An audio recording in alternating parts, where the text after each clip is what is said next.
Mahusiano ni uwekezaji. Mtu unapoamua kuwekeza kwenye maisha yake, maana yake ni kama unanunua hisa za kesho yake. Kwa hakikisha unapomwona huyu mtu kuna mahali anaelekea na unaona wewe ni mtu ambaye naweza nikasimama naye na kumsaidia au na kupambana naye, maana yake ni kwamba unahakikisha unanunua hisa kwa kuwekeza. Unawekeza nini? Unawekeza fedha, unawekeza muda, unawekeza support.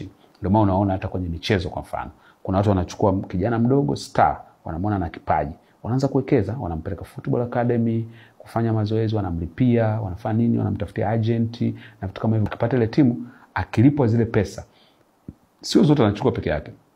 Kuna ambazo zinachukuliwa na watu ambao waliwekeza pale mwanzoni. Kwa nini? Kwa sababu uwekezaji wao ulikuwa ni kama ununuaji wa hisa katika kesho yake.